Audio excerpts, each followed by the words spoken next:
Alors, effectivement, comme l'a dit Alexandre, je suis commissaire scientifique donc, de l'exposition qui a lieu actuellement au musée de Besançon, hein, non loin d'ici, qui s'appelle le Made in Germany, mais également en fait de deux autres expositions. Alors peut-être qu'effectivement on vous l'a déjà expliqué, mais ces expositions, il faut les concevoir comme un triptyque. En fait.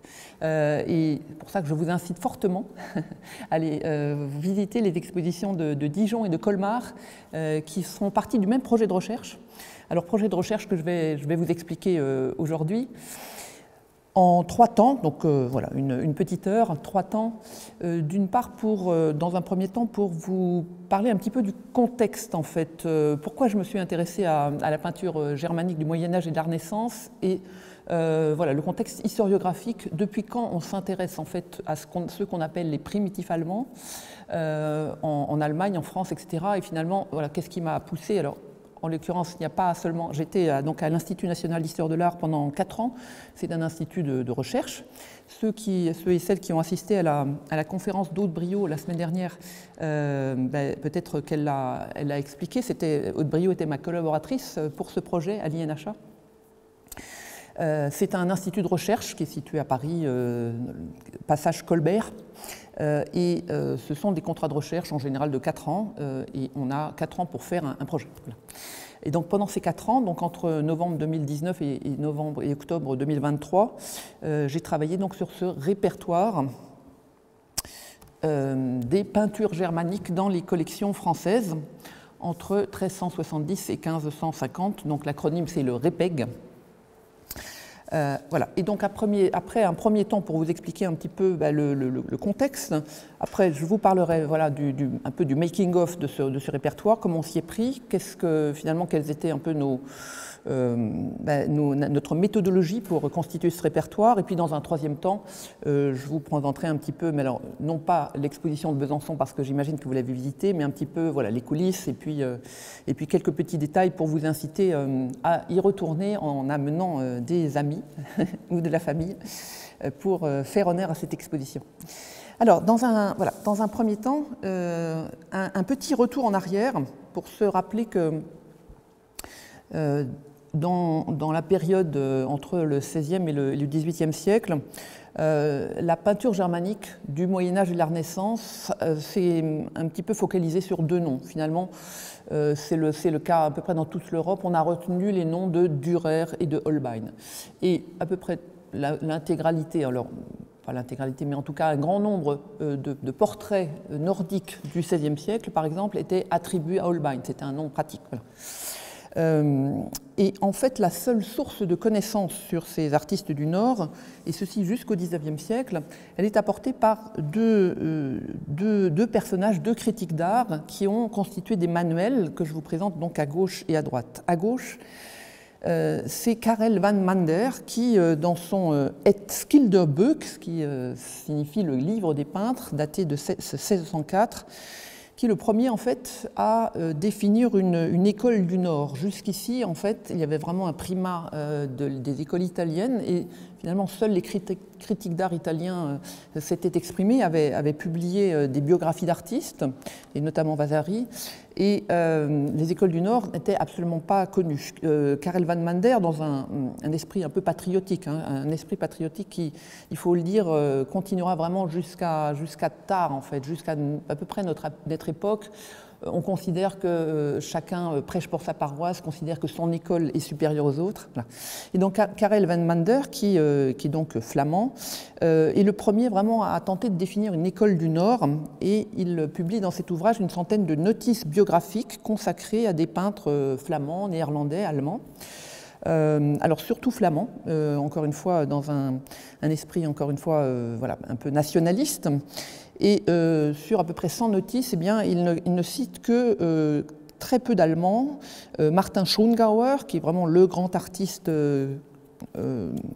alsacien, mais pas seulement alsacien, il a un rayonnement un peu plus large, du XVe siècle. Lucas Cranach, Albrecht Dürer, Hans Holbein, et puis d'autres qui sont moins connus comme Hans Sebald Beham et Heinrich Aldegrever. Donc vous voyez 2, 4, 6 sur 100 notices, et bien 6 sont consacrés aux Allemands.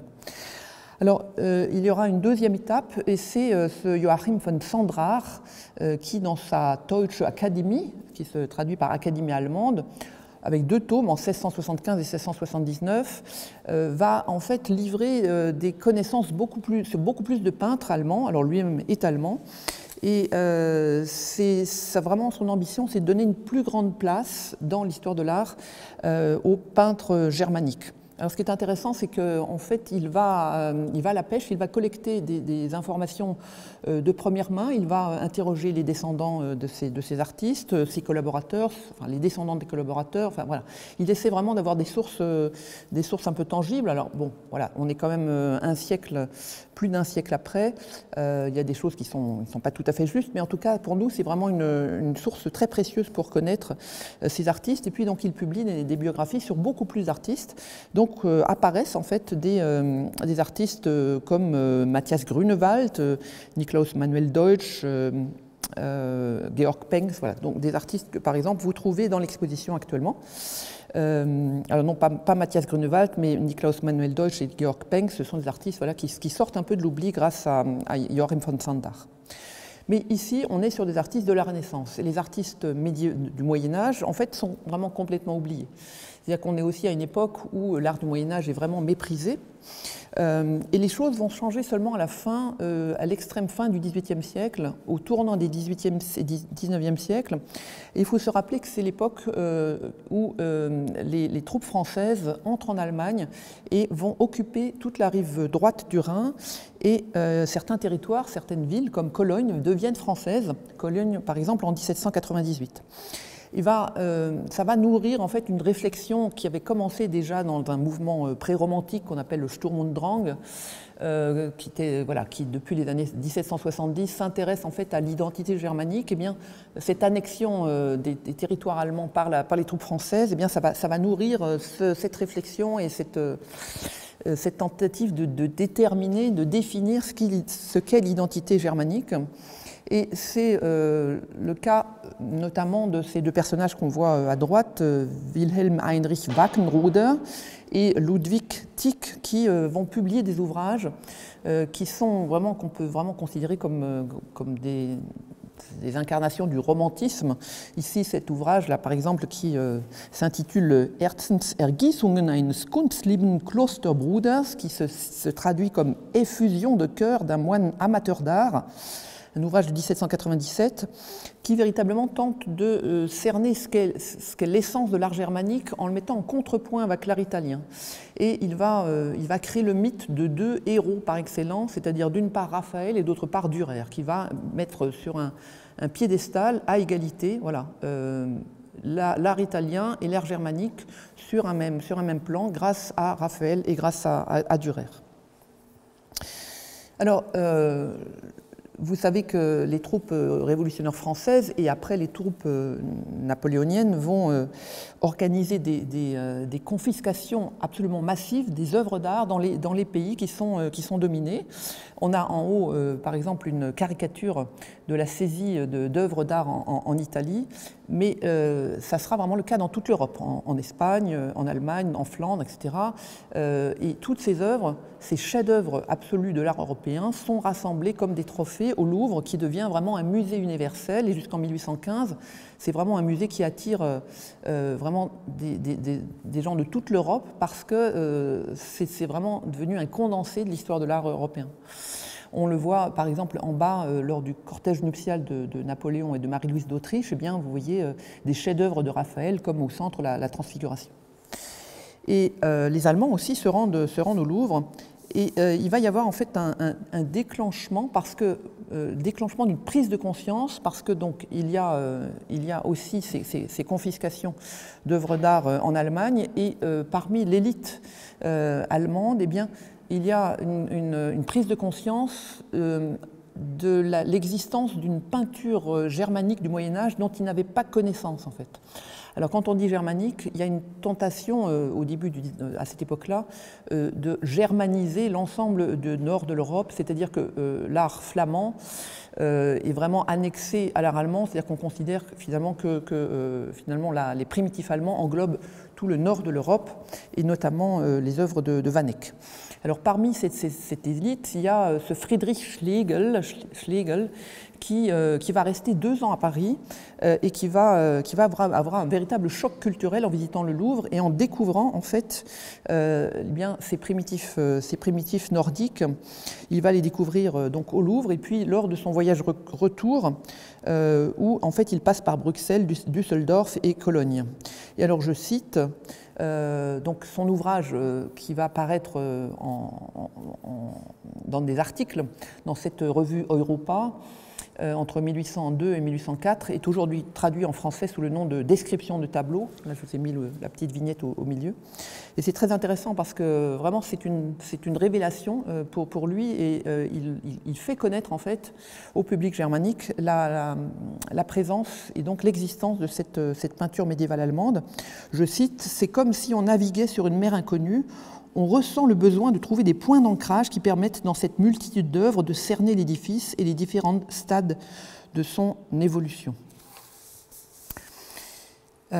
Alors, comme je vous le disais, hein, il n'hésite pas en fait à finalement attribuer à la peinture germanique aussi les primitifs flamands, les primitifs, donc la peinture des Flandres, la peinture du XIVe, XVe siècle créée en Flandre, et notamment la peinture de Van Eyck. Alors il faut savoir que la partie centrale de ce très célèbre triptyque de Van Eyck, le retable de l'agneau mystique, était présentée au Louvre, et il va faire en fait de Van Eyck en fait le premier point d'ancrage de son histoire de l'art germanique.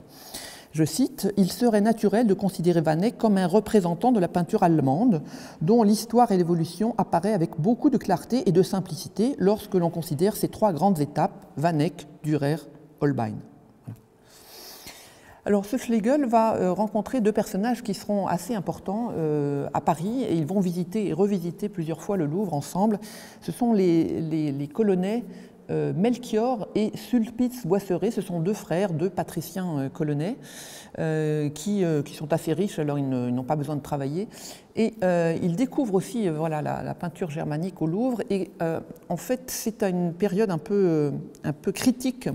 Il se trouve qu'en 1802, la République française décide de séculariser les biens ecclésiastiques, et notamment donc, eh bien, à Cologne et dans toute la partie annexée du Saint-Empire romain germanique.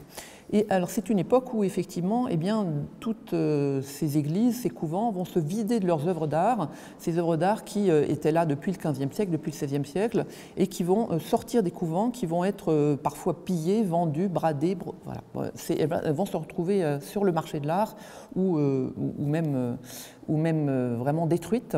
Et ça va provoquer une prise de conscience de la part de ces 2 frères, Melchior et Sulpice Boisseret, qui vont organiser vraiment le sauvetage de ces œuvres d'art. Ils vont commencer une collection qui va devenir vraiment la première collection de primitifs allemands. Alors, leur collection commence par le sauvetage d'œuvres colonnaises qu'ils récupèrent à droite et à gauche, et puis après, ils vont agrandir leur terrain de chasse en collectant des œuvres dans toute l'Allemagne et également en Flandre. Et ça va vraiment faire une collection absolument magnifique. Ici, je vous présente 2 peintres colonnais, le maître de la Sainte-Véronique de Munich et Bartel Breuil, donc à peu près un siècle d'intervalle. Alors, cette collection aura d'autant plus de rayonnement qu'elle est établie à Cologne, mais ils vont la transférer d'abord à Heidelberg. Alors, à l'époque, elle compte à peu près 200 tableaux en 1810, et puis en 1819, il l'installe à Stuttgart, et là, elle est ouverte au public. Et on peut vraiment dire que l'élite de toute l'Europe va se rendre à Stuttgart pour voir cette collection. Ça va vraiment attirer des gens de toute l'Europe, et elle aura un rayonnement d'autant plus important que Sulpice Boisseret, qui est quelqu'un qui a le sens du commerce et du marketing, va utiliser une technique qui vient d'être mise au point, c'est la lithographie. Qui a été mise au point par son compatriote Johann Nepomuk Strixner, et ensemble ils vont constituer en fait un choix des plus belles œuvres de cette collection, 117 tableaux de cette collection qui vont être réunis dans cet ouvrage qui s'intitule Galerie des frères Boisseret, publié en 1823. Et c'est vraiment un ouvrage qui aura vraiment un tirage extraordinaire pour un ouvrage qui était relativement onéreux. Et ça va permettre vraiment de diffuser la connaissance de cette collection dans toute l'Europe entière. Alors parmi ces personnes qui viennent en pèlerinage dans cette collection Boisseret, eh bien, il y a beaucoup de Français. Il faut se rappeler qu'à l'époque, les Français étaient très germanophiles. Bon, il y a Madame de Staël qui écrit De l'Europe en 1810, mais à la suite, il y a des personnes aussi célèbres que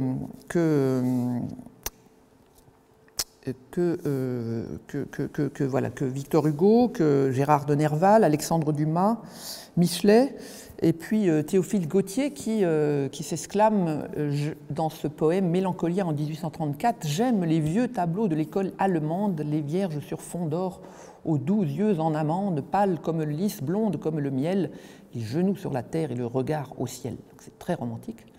Mais voilà, ça c'est vraiment un peu un écho de cette collection Boisseret. Et nombreux sont les intellectuels français qui vont parler, qui vont écrire sur cette collection.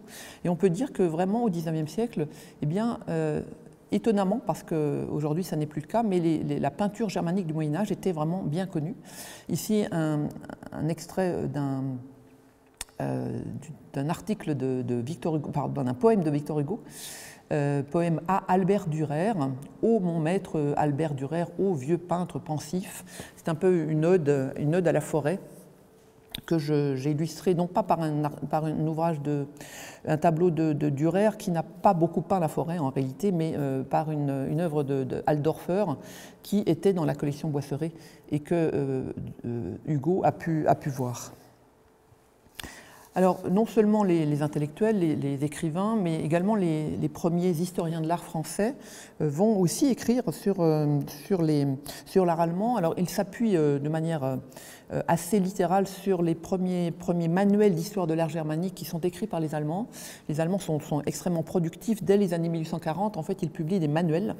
Et eh bien, les Français n'hésitent pas, en fait, à les plagier parce qu'ils sont... Voilà, ils maîtrisent bien la langue allemande. Et on va avoir vraiment une série d'articles, notamment dans la revue L'Artiste en 1838. Alors, dans tous ces écrits français, il y a beaucoup de lieux communs, de clichés sur l'art allemand qui vont perdurer en fait assez longtemps. Il y a ce cliché que les Allemands ne sont pas forcément très doués pour rendre... Ils ne sont pas vraiment très doués pour rendre l'anatomie, pour rendre... voilà, ce ne sont pas forcément des artistes qui sont doués stylistiquement, mais en revanche, eh bien, c'est une peinture dont la qualité principale, c'est le sentiment. Voilà. On met en exergue le sentiment et aussi la religiosité. C'est une époque aussi où on remet en valeur la religion chrétienne et on va appuyer sur ces deux qualificatifs. C'est une peinture sentimentale et une peinture religieuse. Je cite par exemple un critique, alors on est un peu plus tard, en 1889, Théodore de Viseva, qui parle je cite, une race aveugle animée d'un sentiment fort et profond, une peinture où manquent toutes les qualités de la peinture et qui cependant nous séduit par un mélange extraordinaire de passion et de naïveté. Une peinture pleine d'une beauté, de sentiments incomparables, mais qui n'a rien à faire avec la conception classique de la beauté formelle. Et jusqu'au XXe siècle, en fait, on répétera ce cliché que voilà, les peintres allemands ne sont pas forcément très doués, mais voilà, ils ont un sentiment très fort.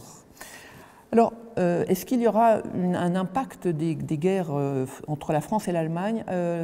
La première guerre, 1870, en fait, on ne peut pas mesurer véritablement d'impact de cette première guerre.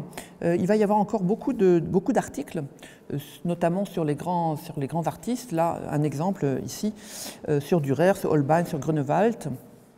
Un autre moment important, et c'est assez singulier parce que ça arrive en plein milieu de la Première Guerre mondiale, en 1917, c'est la publication par Louis Réau de cet ouvrage, Les primitifs allemands, qui sera en fait la première synthèse sur les peintres germaniques du Moyen-Âge. Et c'est le premier en fait qui arrive à écarter un petit peu son regard jusqu'ici, et à cause finalement de l'existence de cette collection Boisseret, on avait vraiment mis en exergue et sur un piédestal l'école colonnaise. On considérait vraiment que finalement tout l'art du nord de l'Europe finalement découlait de la peinture colonnaise, et Louis Réau en 1917 c'est vraiment le premier qui élargit le regard et qui accorde une place importante à d'autres écoles, voilà, que ce soit la Hanse, donc la partie du nord, la Franconie, autour de Nuremberg, la Bavière, l'Autriche, etc. Voilà. C'est quelqu'un qui élargit la focale et qui permet en fait au public français de mesurer en fait l'étendue et la richesse de la peinture germanique du Moyen-Âge. Et puis, encore un moment important pour la connaissance de cette peinture, c'est au lendemain de la Seconde Guerre mondiale, en 1950, la réalisation de cette exposition des maîtres de Cologne à Albert Dürer, primitif de l'école allemande, une exposition absolument magistrale qui a lieu à Paris, au musée de l'Orangerie, et qui est en fait une tentative de réconciliation entre la France et l'Allemagne par l'art, par l'intermédiaire de l'art. Ils ont rassemblé en fait des tableaux de toute l'Allemagne qu'ils présentent à Paris, et c'est quelque chose qu'on ne reverra plus jamais. Hein, voilà. Et alors c'est assez étonnant de se rendre compte qu'il y a eu donc en 1950 et également en 1955 aussi à l'Orangerie un rassemblement de chefs-d'œuvre du musée de Cologne. Et après ça, eh bien, c'est une peinture qui va progressivement sombrer dans l'oubli. Il n'y aura plus d'exposition de peinture germanique en fait à peu près jusqu'à aujourd'hui. Et ça c'est vraiment quelque chose qui m'a beaucoup surprise, c'est que finalement c'est une certaine invisibilisation de la peinture germanique en France depuis 70 ans en fait. Hein. Alors à l'exception un peu de l'Alsace, parce que l'Alsace on se rappelle faisait partie du Saint-Empire romain germanique au Moyen-Âge et à la Renaissance, donc jusqu'à tard d'ailleurs, jusqu'à à peu près à la guerre de 30 ans. Et donc à Colmar, il y a eu des grosses expositions sur Schongauer en 91, sur Jostaller, sur Matthias Grunewald, voilà. Mais à l'exception de l'Alsace, on peut vraiment dire que finalement dans le reste du territoire français et même à Paris, eh bien, il y avait vraiment un déficit de connaissance de cette école. Et voilà, ce qui me permet de parler d'arriver à la deuxième partie sur ce répertoire des peintures germaniques dans les collections françaises. C'est donc une école à laquelle je m'intéresse vraiment depuis longtemps, en fait, pas seulement depuis mon arrivée à l'Institut national d'histoire de l'art, mais j'avais écrit une thèse dans les années 90 sur la réception, la fortune critique, la réception des primitifs allemands en France au XIXe siècle. Donc ça fait à peu près 30 ans que je m'intéresse aux primitifs allemands. Et voilà, j'ai eu la possibilité d'avoir ce contrat de pensionnaire à l'INHA. Et c'est vraiment la raison pour laquelle je me suis lancée dans ce travail de répertorier les peintures germaniques conservées dans les collections françaises, parce que je me disais, il y a vraiment voilà, un défi de rendre visible quelque chose qui était vraiment passé sous les radars, pour plusieurs raisons. C'est vrai qu'en France, on a un peu un tropisme vers le sud, vers l'Italie, on s'intéresse beaucoup à la peinture italienne, à la peinture française, éventuellement aussi aux grands maîtres flamands, mais voilà, ce qui est un peu à droite, aussi bien d'ailleurs les écoles germaniques que les écoles d'Europe centrale sont vraiment mal connues. Alors voilà, ça c'est la page d'accueil de ce projet de recherche à l'INHA. Il y a un autre projet de recherche à l'INHA qui entre en résonance avec le mien, c'est ce répertoire des sculptures allemandes des musées de France, qui est un projet qui est mené par une collègue qui est une ancienne conservatrice du Louvre, qui était en charge des peintures nordiques. Et en fait, nous avons des œuvres en commun, comme par exemple ce petit triptyque que vous pouvez voir actuellement au musée de Colmar, qui mélange, voilà, comme c'était l'usage, des sculptures. Dans la caisse du petit retable, vous avez une sculpture, et puis les volets sont peints. Voilà, donc ce sont des œuvres que nous avons en commun, et les deux bases se renvoient, l'une et l'autre. Alors c'est un projet que je n'ai pas mené seul, c'était un projet vraiment collectif. À gauche, Aude Briot, ceux qui étaient voilà, la semaine dernière, qui ont vu écouter la présentation par ma collaboratrice à l'INHA, Aude Briot, vous allez peut-être la reconnaître. Nous avons été en fait en mission ensemble dans toute la France entre octobre 21 et octobre 23. Voilà. Et là, elle est un peu grimpée sur l'autel de l'église Saint-Georges de Haguenau. Voilà. On avait quand même demandé l'autorisation. Avant de grimper sur l'autel, on avait quand même demandé l'autorisation. Et puis à droite, deux jeunes stagiaires, Julie Pouillot et Adèle Rivet, qui ont travaillé aussi sur ce projet. Alors, je voudrais simplement vous parler un peu de la méthodologie, comment on s'y est pris. On a décidé en fait de répertorier les œuvres qui font partie du Saint-Empire romain germanique, mais simplement les œuvres germanophones. Alors, on se rappelle que le Saint-Empire romain germanique, c'est une entité absolument gigantesque qui a vécu entre 962, là vous le voyez, et puis 1806, et les frontières ont été tout à fait mouvantes. Alors, avec une période d'expansion, là vous le voyez, hein, ça allait vraiment du milieu d'Italie jusqu'à la Baltique, et puis de la Franche-Comté jusqu'à l'Europe centrale, et puis après une période de rétrécissement jusqu'à la suppression en 1806. Voilà. Donc nous, on a choisi, en fait, alors là, voilà, un petit rappel que le Saint-Empire romain germanique vers 1400, ça n'est pas un État, ça n'est pas une nation, mais c'est finalement une agrégation de différentes principautés, certaines laïques, d'autres ecclésiastiques. Voilà, donc ça n'est pas une entité. Et au sein de ce Saint-Empire romain germanique, eh bien, nous avons choisi de nous intéresser simplement aux territoires germanophones qui correspondent plus ou moins aujourd'hui à l'Allemagne, au nord de la Suisse, à l'Autriche, la Styrie, la Carinthie, voilà, on est un peu dans l'Europe centrale. Le Rhin supérieur, ça correspond donc à la fois à l'Alsace et puis au Bade-Wurtemberg. Voilà. Donc ici, ce sont des réalités géopolitiques qui ne correspondent plus en fait à celles du Moyen-Âge et de la Renaissance. Et c'est la raison pour laquelle on a mis cette carte au début de chacune des 3 expositions, parce que ces qualifications-là, Franconie, Bavière, Souabe, ça n'est plus forcément aujourd'hui lisible par un Français d'aujourd'hui.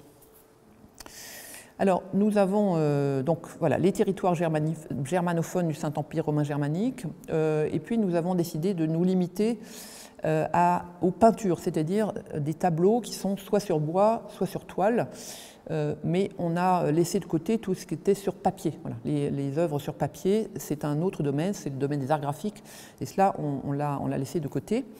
Donc, par exemple, à gauche, vous avez une œuvre sur bois, à droite, une œuvre sur toile. Les œuvres sur toile sont vraiment, c'est une infime minorité. Les pays germaniques se sont mis très, très tardivement à l'usage de la toile.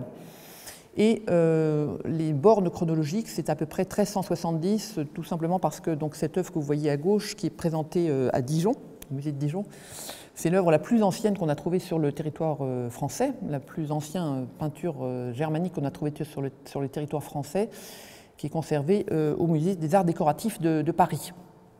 Et l'autre borne chronologique, 1550, c'est en fait, c'est un peu une borne qui est un peu aléatoire, mais en tout cas, quand nos collègues allemands publient des catalogues de collections, des catalogues raisonnés de leur collection, ils s'arrêtent en 1550, c'est finalement une borne assez commode, donc on l'a reprise.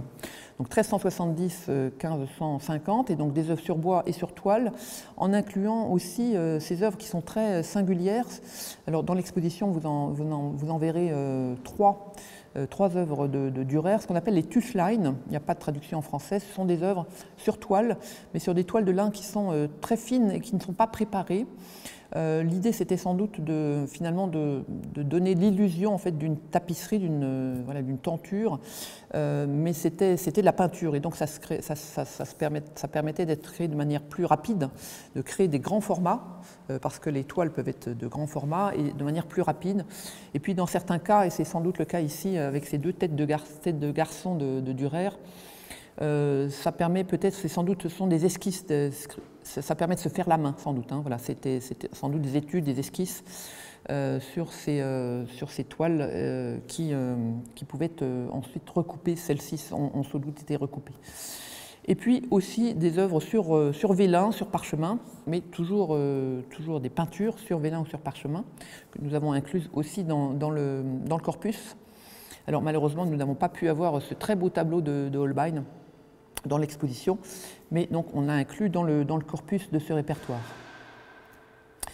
Alors, nous avons choisi en fait de mettre dans ce corpus des œuvres dans les musées français. Alors, les musées labellisés Musée de France, mais pas seulement, c'est-à-dire qu'on a inclus vraiment en fait toutes les œuvres qui sont présentées au public également dans les musées privés, comme à droite par exemple ces très belles peinture, ce couple mal assorti de l'atelier de Lucas Cranach, qui se trouve dans un musée privé, la fondation Bemberg, qui est à Toulouse.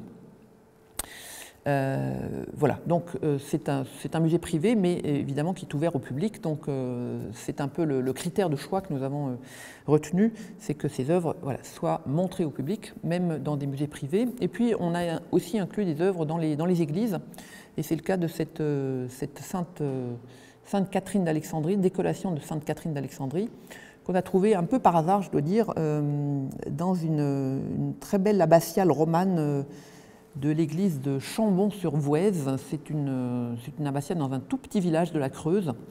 On ne sait absolument pas comment ce tableau est arrivé là. C'est d'ailleurs souvent le cas de ces œuvres qu'on a trouvées dans les églises, mais vraiment sur tout le territoire français. On en a trouvé vraiment jusqu'à Marseille, jusque dans le Tarn-et-Garonne, etc. En fait, très souvent, au XIXe siècle, les personnes collectent de manière un peu... c'est une collecte d'œuvres médiévales ou Renaissance qui n'est pas forcément une collecte raisonnée, mais on collectionne des œuvres haute époque sans savoir précisément ce qu'on a. Et puis après, très souvent, eh bien, les personnages, les collectionneurs lèguent ou donnent leurs œuvres soit au musée local, soit à l'église locale s'ils sont paroissiens, s'ils sont fidèles. C'est comme ça que très souvent les œuvres se retrouvent dans des églises vraiment dans toute la France, sans qu'on puisse véritablement déterminer leur provenance. Donc voilà, on ne sait pas comment ce tableau est arrivé là. D'ailleurs, en l'occurrence, comme il se situe dans l'abbatiale Sainte-Valérie, eh bien, il était considéré comme la décollation de Sainte-Valérie. Jusqu'ici, était considéré aussi comme l'œuvre d'un maître français. Et donc le projet de recherche a permis de réattribuer à la fois l'iconographie et puis l'auteur de cette peinture.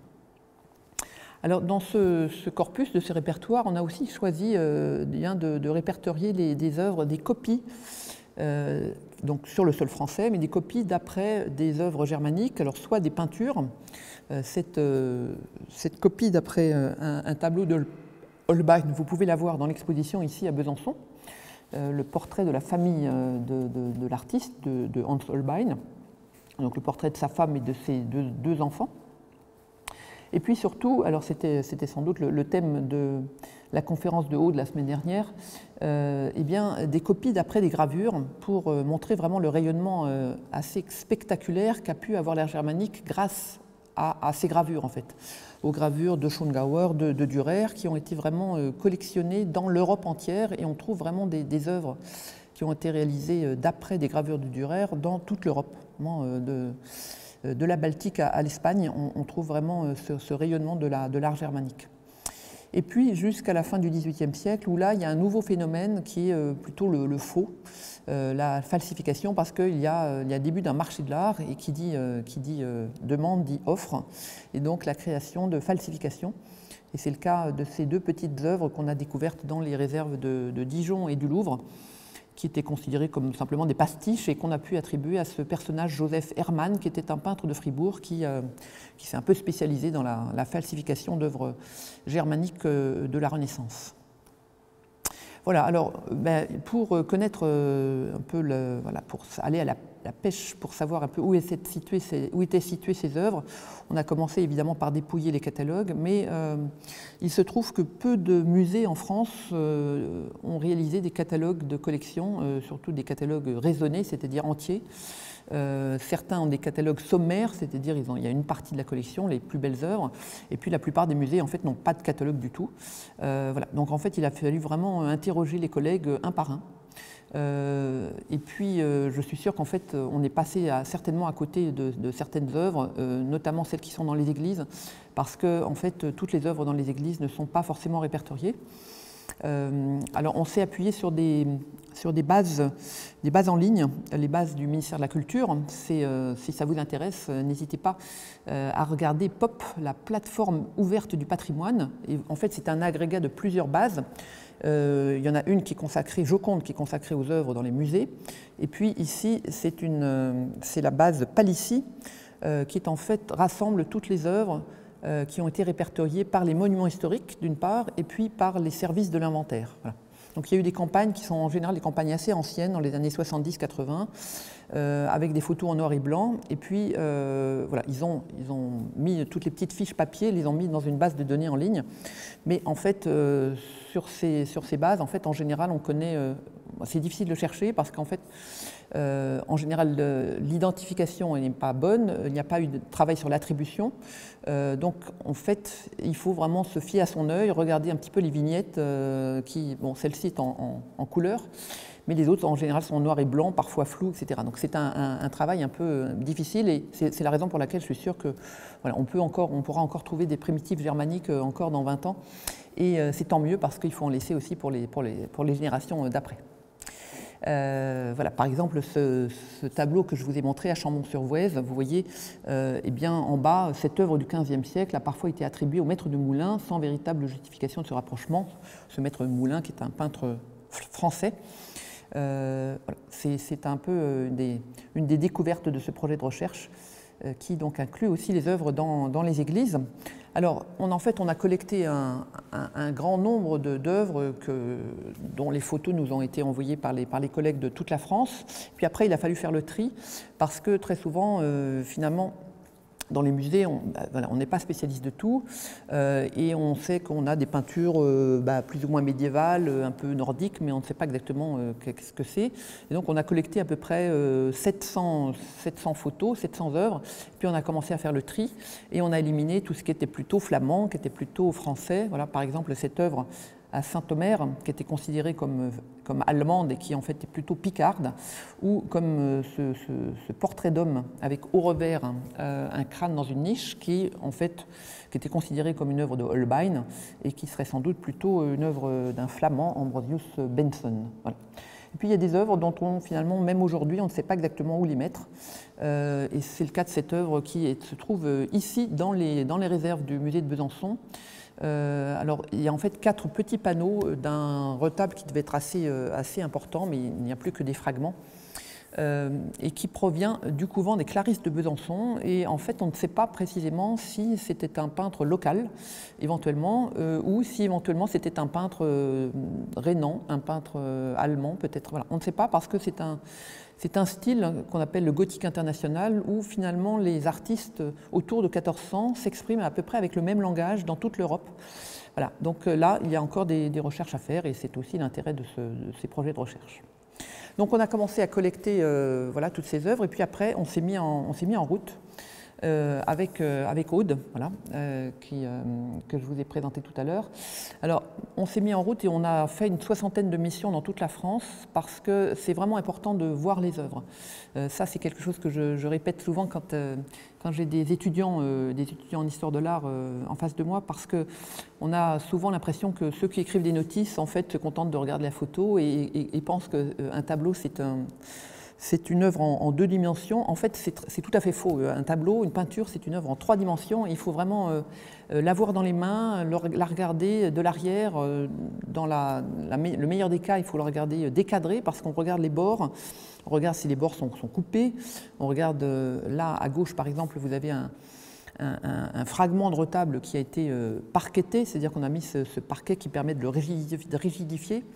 Parce qu'en fait, il faut se rappeler que ces œuvres du Moyen-Âge qu'on voit dans les musées du monde entier, en fait, eh bien, ce sont des œuvres qui sont vraiment des œuvres qui ont été malmenées par l'histoire.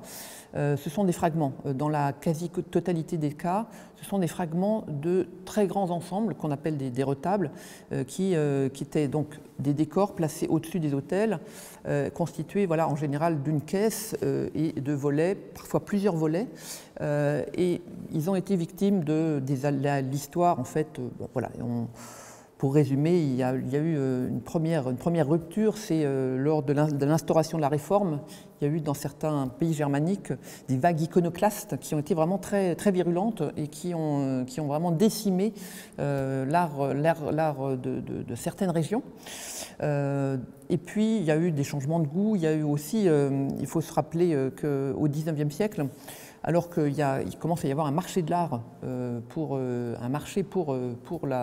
peinture du Moyen-Âge, eh bien, certains marchands, pas très scrupuleux, il faut le dire, n'ont pas hésité en fait à découper des volets de retable, n'ont pas hésité à découper, par exemple, quand vous aviez un volet de retable recto-verso, à le scier dans l'épaisseur, et puis à découper chaque scène pour pouvoir vendre évidemment les scènes à l'unité. Ce qui fait que ce qu'on voit aujourd'hui dans les musées, évidemment, ce sont vraiment des lambeaux, des fragments. Et c'est en regardant vraiment assez précisément ces tableaux, en regardant l'arrière, en regardant les bords, les côtés, qu'on trouve des indices et puis on voit si finalement ces œuvres sont dans leur état d'origine ou pas. Voilà, donc là par exemple ce fragment, et on se rend compte en retournant l'œuvre que voilà, vous voyez une esquisse d'elle.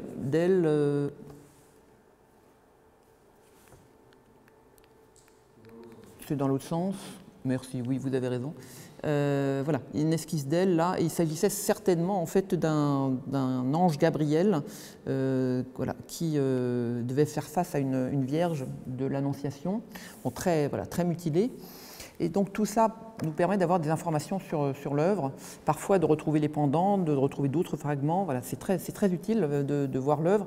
Et puis, comme vous voyez, il y a une multitude d'informations, il y a des étiquettes, il y a des tampons, il y a des marques. Voilà. Donc c'est important parfois à poser d'ailleurs sur le cadre, parfois sur l'œuvre. Donc il faut vraiment regarder l'œuvre dans toute la matérialité, comme on dit. Et aussi de voir l'œuvre voilà, sous différentes lumières. Donc on retrouve Aude qui est juchée sur son retable à Saint-Georges de Haguenau. Et sur ce retable-là, eh bien, c'est vraiment en se mettant en lumière rasante qu'on a vu que, vous voyez qu'en fait, la partie en haut en fait, est d'une adjonction du XIXe siècle. Et quand on a ouvert le retable, on s'est rendu compte que tout cela, en fait, c'est néogothique. Là, c'est un retable qui a été très trafiqué, que les parties en bas et en haut ont été ajoutées au XIXe siècle et que donc seules les parties centrales, donc, qui représentent la Vierge, donc l'Annonciation et puis à l'intérieur deux autres scènes, datent du XVe siècle. Et cela, vous voyez, par exemple, là, en lumière rasante, on se rend compte que là, vous avez un assemblage de planches verticales, alors que cela, c'est une adjonction horizontale. Et puis, on se rend compte aussi bien de l'état de l'œuvre, avec très souvent des repeints, des retouches assez disgracieuses. C'est vraiment en ayant vraiment l'œuvre, le nez collé sur l'œuvre, qu'on se rend compte de tout cela, les assemblages, voilà, tout cela, c'est important de voir l'œuvre de très près. Et puis on peut aussi analyser aussi la qualité des matériaux. Ici vous avez par exemple ce qui est assez rarement préservé, c'est de la feuille d'argent qui est ici rehaussée d'un petit glacis jaune pour rendre la matérialité de l'armure de ce casque à ses reflets métalliques. Voilà. En général, l'argent noircit, donc c'est assez rare de le voir dans cet état-là. Ici, vous avez ce qu'on appelle des brocarts appliqués. C'est une manière en fait de simuler, de rendre l'illusion de ces textiles de brocart grâce à une technique qui permettait en fait d'économiser du temps. En fait, on constituait ces petits décors grâce à un moulage de feuilles d'étain, et puis après on le découpait et on l'appliquait sur le textile. Voilà, en fait, vous faisiez un ton de fond vert, et puis vous appliquiez ces motifs, et donc c'est ce qu'on appelle du brocart appliqué. Et là, alors il est en mauvais état, mais voilà, on s'en rend compte vraiment quand on voit l'œuvre vraiment de très très près. Alors c'est une œuvre collective, voilà, comme je vous l'ai dit, hein, on a fait ça aussi avec l'aide des équipes de toute la France quand on s'est rendu sur place. Et par exemple ici l'équipe, le directeur, les conservatrices, les régisseuses, les techniciens du musée de Poitiers. Ici la collègue de Chaumont qui nous présente une très belle tête, une copie d'après une œuvre perdue de Dürer que vous pouvez voir dans l'exposition de Besançon. Voilà, la collègue Raphaël Caro qui nous montre son petit cuivre. Et puis dans les églises, parfois ça a été un peu sportif parce que les œuvres sont placées en dehors de... évidemment, elles sont placées en hauteur pour ne pas risquer d'être volées. Et puis à droite, voilà, par exemple, je me suis retrouvée dans l'église de Beaunieu, dans le Vaucluse, avec ces séries d'œuvres qui sont à 5 mètres de haut. Et puis là, cette fois-ci, j'étais seule, et le prêtre qui m'a mis l'échelle et m'a dit « Bon, ben maintenant, allez-y, je vous retrouve dans 2 heures ». Et je dois dire que je n'ai pas eu osé monter parce que je me suis dit si je bascule en arrière et que ma cervelle va être en lambeaux et il me retrouvera dans 2 heures. Donc voilà. Je me suis contentée de regarder tout ça d'en bas.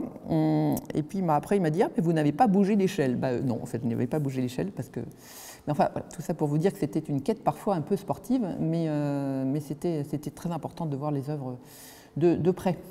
Et là, c'était voilà, un petit un moment où on était à la frontière de la Belgique, l'abbaye du Mont-des-Cats. On est vraiment dans le nord des Hauts-de-France. Voilà, on porte tous des masques, ça permet de dater. Et on allait là pour voir un tableau dans ce monastère, et puis en faisant le tour du cloître avec le père prieur, on a vu ce tableau de l'atelier de Cranach, puis on lui a dit « Ah ben, ça nous intéresse, c'est quoi ?» Il nous a dit « Ah ben, on ne sait pas, voilà, ben, prenez-le aussi. » Enfin, voilà. Et donc j'ai mis mon foulard par terre, et puis on a regardé l'œuvre, et on a pu comme ça enrichir notre corpus. C'était des petites découvertes comme ça, qui étaient sympathiques. Et là aussi, une découverte dans un musée d'une toute petite ville que je vous incite à aller voir. C'est l'Affaire en Picardie, le musée Jeanne d'Aboville. C'est un musée extrêmement riche grâce au don d'une collection privée. Cette Jeanne d'Aboville qui a donné toute sa collection au musée au XIXe siècle. Donc il y a vraiment des pépites, mais c'est un musée qui n'a absolument aucun moyen. Donc il y a simplement une personne qui fait, un monsieur qui fait tout, du gardien au directeur. Et voilà, on nous a apporté ce tableau. Et puis là, on est en train de le regarder. Et là, en l'occurrence, dans cette mission, donc on a en fait autour de ce projet, on a aussi rassemblé un comité scientifique avec des collègues allemands, des collègues autrichiens, des collègues suisses et un collègue français. Et on les a rassemblés à plusieurs reprises pour nous aider aussi à faire les attributions de ces œuvres. Voilà. Et dans ce comité scientifique, il y avait ce collègue du musée de Bâle, Bodo Brinkmann, qui se trouve être mon mari, mais je ne l'avais pas embauché en tant que mari, mais en tant que collègue, qui nous a accompagnés. Et voilà, on lui a montré ce tableau, et là, il nous a dit ah bah, ça me paraît être une œuvre de Dürer. Voilà. Et il a publié l'œuvre dans le catalogue, et il a pu déterminer qu'effectivement c'était assez certainement une œuvre du jeune Dürer lorsqu'il il faisait son tour de compagnonnage. Il a terminé son apprentissage, il fait son tour de compagnonnage, il est à Bâle dans les années 1490, 92, 93, et c'est sans doute à lui qu'il faut attribuer cette œuvre. En bas, on a la représentation, le portrait de l'évêque de Bâle, Caspar zu Rhein. Et vraiment, c'est une œuvre d'une très très grande qualité, alors qui est malheureusement un peu retouchée à l'époque baroque. Tous les buissons que vous voyez, ce sont des repeints anciens. Le fond a été complètement repeint à la bronzine, donc c'est une œuvre qui aurait besoin de restauration, mais voilà, c'est vraiment une très belle redécouverte. Et voilà, maintenant, évidemment, c'est une question qui est évidemment débattue entre spécialistes, mais en tout cas, on était assez content d'avoir retrouvé un septième Dürer, une septième peinture de Dürer dans les collections françaises. Alors là, un exemple d'une rencontre du comité scientifique au musée de Colmar. On a regardé des œuvres dans les réserves, dans tous les sens, dans les revers, les avers et les revers. Là. Donc ici, là vous voyez des collègues de Vienne, de Nuremberg, de Hambourg, de Berlin, etc. Et puis, donc, le résultat de ce projet de recherche va aboutir donc, dans une base de données. Donc, ici, on a commencé à renseigner des notices. Elles ne sont pas encore en ligne. Elles seront en ligne, j'espère, en 2025.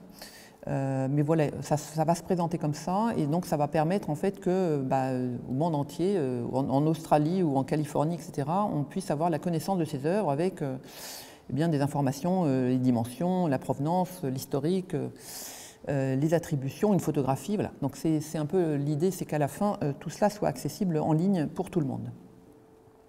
Alors un peu pour terminer, voilà, il me reste 10 minutes, un peu le making-of de ces expositions. On a conçu donc ces expositions d'une part avec Aude Briot, et puis après avec chacune, parce qu'il se trouve que ce sont des dames, chacune des co-commissaires, à la fois à Colmar, à Dijon et à Besançon. Alors à Besançon, en fait, on avait commencé avec l'ancien directeur, Nicolas Sur-Lapierre, et puis l'ancien conservateur, Johan Rimaud. Voilà, on a commencé ce projet, et puis voilà, l'un et l'autre sont partis. Et ensuite, c'est Amandine Royer, que vous connaissez peut-être, qui est ici conservatrice au musée, conservatrice des arts décoratifs, qui a fait l'intérim. Et ensuite, c'est Virginie Guffroy, qui est aujourd'hui conservatrice des Beaux-Arts, qui a pris le relais. Voilà. Donc c'est vraiment un travail collectif. Et voilà, ici, c'est pour vous expliquer un petit peu comment on travaille, je dirais un peu à l'ancienne, un peu avec des photocopies, et on essaie de faire des groupements et bien finalement de présenter ça d'une manière qui soit intelligible, compréhensible par le grand public, avec toujours cette idée que pour quelqu'un du XXIe siècle, c'est compliqué de comprendre la peinture germanique, c'est compliqué de comprendre la peinture médiévale, c'est parce qu'on n'a plus les codes. On n'a plus les codes pour comprendre ce que ça représente, pour comprendre à quoi ça servait, etc. Voilà. Donc on a essayé d'être assez didactique. Et alors ici, à Besançon, c'est la peinture de la Renaissance, c'est peut-être plus facile quand même. Plus facile parce que vous avez du portrait, vous avez de la peinture religieuse, mais peut-être les styles sont plus simples. Mais en tout cas, à Dijon et à Colmar, c'est de la peinture du XVe siècle et parfois, voilà, c'est un peu difficile de se plonger dans cette peinture et on a essayé vraiment d'être très, très didactique en commençant par montrer à quoi ça sert un retable, à quoi ça sert, comment c'était utilisé, quelles étaient l'iconographie, qu'est-ce qu'on représente, quels étaient les saints représentés, et puis comment on crée un tableau dans l'atelier d'un peintre, est-ce qu'il travaillait seul, etc. Voilà. On a essayé d'être assez didactique en partant d'un grand corpus et puis aussi on a fait des demandes de prêt dans toute la France. Certains n'ont pas pu nous être accordés parce que les œuvres n'étaient pas en bon état, parce que finalement les négociations étaient assez difficiles avec le Louvre, je dois dire. Voilà. Mais ça c'est le cas partout pour tous les collègues dans le monde entier. Et puis parfois les œuvres n'étaient juste pas, n'étaient pas disponibles. Donc on a essayé de rassembler un ensemble un peu idéal et puis après on a ajusté un peu les synopsis. Alors on a décidé de ne pas mettre les très grands peintres les plus connus parce que finalement ils auraient fait un peu de l'ombre aux autres. Donc Grunewald n'est pas dans l'exposition. L'autoportrait de Dürer nous a été refusé. Les tableaux d'Holbein nous ont été refusés aussi par le musée du Louvre. Mais finalement ce n'est pas très important parce que ce qu'on voulait montrer c'est en fait peut-être la richesse de la peinture germanique en dehors de ces grands noms qu'on connaît. Voilà, on connaît Dürer, Holbein, etc. Mais on voulait vraiment montrer qu'il y avait beaucoup d'autres de peintres qui avaient des foyers vraiment importants à Hambourg, en Bohême, à Prague. Voilà. Il y avait vraiment des foyers importants dans tout le territoire et pas seulement ces grands noms. On a aussi cherché de temps en temps aussi à réunir des ensembles dispersés et c'est le cas assez souvent. Finalement, on a retrouvé d'autres éléments dans des musées allemands ou autrichiens. Alors, on avait par exemple fait la demande de prêt pour le musée de Dijon de ces deux volets qui se trouvent à Cologne, qui en fait, à l'origine, se rabattaient sur cette partie centrale qui est un tableau du musée de Lille. Et puis, malheureusement, en fait, quand les collègues de Cologne ont tenté d'enlever ces tableaux de leur vitrine, eh bien, ils ont eu un choc climatique et ils ont mal réagi. Donc au début, le prêt nous avait été accordé et puis finalement, ils n'ont pas pu venir. Mais voilà, en tout cas, c'est illustré dans le catalogue. On a vraiment essayé de faire des rapprochements pour pouvoir réunir ces ensembles dispersés. Ça a été aussi l'occasion de faire beaucoup de restaurations. Ça, c'est quelque chose dont on est vraiment très content parce que parfois, c'était des restaurations qui, parce qu'elles sont coûteuses, elles étaient un peu en projet, mais elles n'avaient pas été mises en œuvre. On s'est appuyé notamment sur des écoles de restauration, comme à gauche, l'Institut national du patrimoine, une jeune étudiante qui a fait son mémoire de 5e année sur ce tableau de Colmar et qui a pu étudier, non seulement le restaurer, mais l'étudier. Et puis, pour les œuvres qui sont dans les églises, il y avait souvent un problème de financement parce que c'est en partie à la charge de l'État, mais aussi en partie à la charge de la commune. Et certaines petites communes en Alsace, par exemple, n'avaient pas les moyens. Donc, on a essayé de chercher du mécénat. Et pour cette œuvre, qui fait partie d'une série, eh bien, on a eu la chance d'avoir le concours de la sauvegarde de l'art français. C'est une fondation qui est sous l'égide de la Fondation de France et qui organise ce qu'ils appellent le plus grand musée de France. Donc ils mettent en fait au vote un certain nombre d'œuvres qui sont en général dans des églises et le lauréat bénéficie d'un mécénat de la société Alliance France. Donc là, en l'occurrence, cette œuvre a bénéficié d'un mécénat de 8 000 € de l'entreprise Alliance France. Voilà. Donc ça a permis de restaurer vraiment à peu près, un quart des œuvres présentées dans ces 3 expositions ont bénéficié d'une restauration. Mais parfois, c'est à la charge de la commune en entier. Ça, c'est une œuvre qu'on a découverte dans l'église de Markolsheim, qui n'est pas très loin de Colmar. Voilà, on était venu pour une autre œuvre, et puis voilà, le curé nous a dit « Ah bah là, il y a ça aussi, est-ce que ça vous intéresse ?» Et puis là, on est tombé sur c'était un arrière de retable, très étonnant, qui n'était pas connu, pas classé, etc. Donc bon, on a convaincu la mairie de restaurer l'œuvre, mais comme l'œuvre n'était pas classée, il n'y avait pas de subvention de l'État. Donc l'intégralité de la subvention était à la charge de la commune, et là on les en remercie parce que eh bien, ça a permis de présenter l'œuvre qui est présentée aujourd'hui à Colmar. Alors, pour terminer très rapidement, voilà, pour vous rappeler qu'il y a 3 expositions, mais un seul catalogue, où la quasi-intégralité des œuvres font l'objet de notices, avec un volet en français et un volet en allemand. C'était important pour nous, en fait, que le public germanophone, le public allemand, ait aussi connaissance de ces œuvres qui font partie, finalement, de leur culture. Donc on a traduit l'intégralité du catalogue en allemand, et puis avec, donc je vous présente le sommaire, et à droite 36 auteurs. Voilà, donc c'est vraiment une œuvre collective.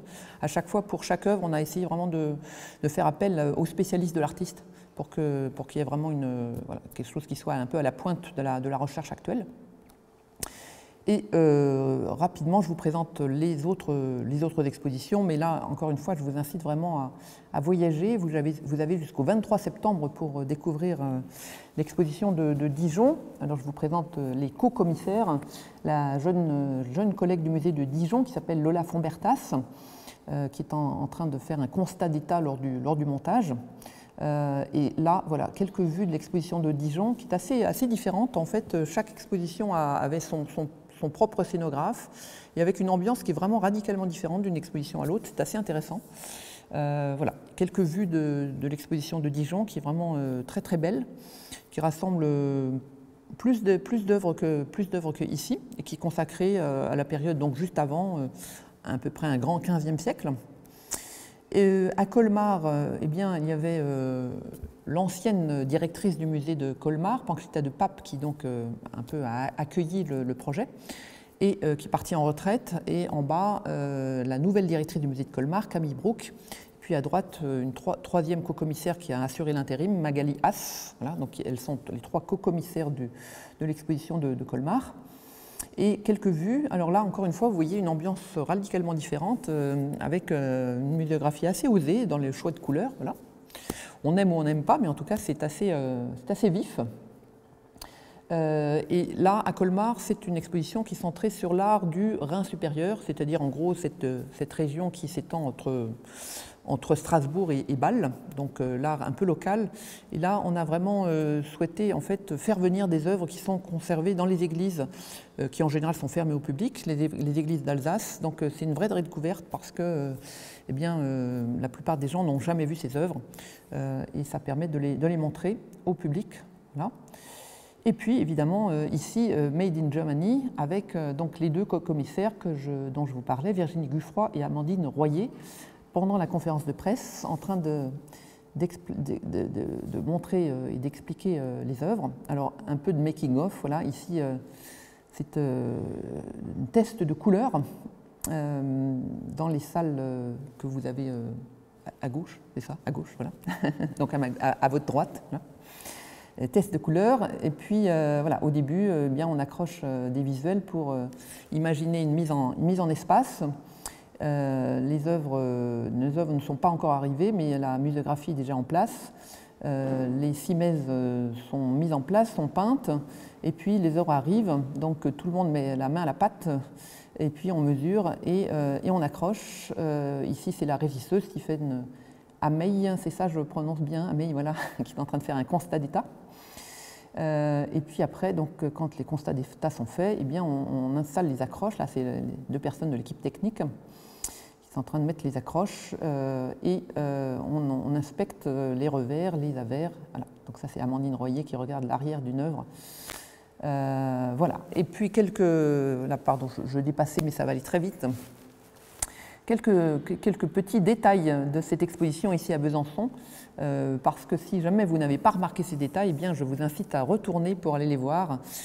Parfois, on regarde les œuvres de loin et on ne se rend pas compte de ces petits détails très, très savoureux. Alors je vous ai mis en regard un homme avec ses rouflaquettes que je trouve très moderne. En plus, il a une espèce de marinière Jean-Paul Gaultier, je le trouve très, très, très moderne. Et puis voilà, un très bel homme, et à gauche, un homme un peu moins, voilà, un peu moins gâté par la nature et surtout assez intéressé par cette jeune femme. Donc c'est évidemment une critique de la concupiscence avec ce thème du couple mal assorti. Vous avez des scènes absolument horribles et terribles, comme cette brochette de bébé de ce massacre des saints innocents au centre des malheureux légionnaires empalés. C'est le massacre des 10 000. Et puis à droite, voilà, un soldat à une tête coupée. On n'hésitait pas dans la peinture germanique à montrer toute la crudité et l'horreur des tortures, ce qui d'ailleurs était sans doute aussi quelque chose qu'ils ont pu voir parce que c'était une époque aussi un peu sanglante. Hein. On n'hésitait pas eh bien, à torturer son prochain. C'est aussi une exposition où vous pourrez voir des créatures assez intéressantes et même assez étranges, comme ces sorcières, ce bal de sorcières, jeunes et vieilles, qui sont placées sur un sanglier, un bouc, un dragon et une vache, accompagnant un fier cavalier avec sa tenue, avec ses crevés. Et puis à droite, un singe en pleine méditation. Vous avez une très belle figure de Christ souffrant, et puis à droite, eh bien, un Judas très caricatural, qui a vraiment tous les codes de la caricature qui stigmatise le Judas, puisqu'il est à la fois roux, il porte la couleur jaune qui était la couleur néfaste au Moyen-Âge, et puis on a l'impression qu'il va bientôt aller se pendre avec sa bourse. Alors c'est un petit détail assez savoureux. Vous avez aussi l'histoire de Sainte Agnès, que je vous invite à regarder avec tous ces petits détails du fils du préfet qui est tombé malade d'amour parce qu'il courtisait Agnès, voilà, donc à gauche il est dans son lit, et puis il y a le médecin qui regarde les urines parce que voilà, le pauvre jeune homme est tombé malade d'amour, et Sainte Agnès ne voulant pas céder aux avances de ce jeune homme, eh bien, elle est conduite nue au bordel, et le bordel en entier se convertit. Donc cette petite scène très, très amusante que vous pourrez voir autour de la représentation du couronnement de Sainte Agnès, tout ça dans l'exposition. Vous verrez aussi de très beaux bateaux, un très très beau paysage dans cette scène, ce premier tableau qui est le premier tableau que vous voyez en entrant dans l'exposition, et avec un très beau paysage à l'arrière-plan. Voilà. Eh bien, c'est la fin de cette conférence, et je vous prie de m'excuser d'avoir un peu débordé. Et maintenant, je suis tout à fait libre si vous souhaitez poser des questions. Je vous remercie.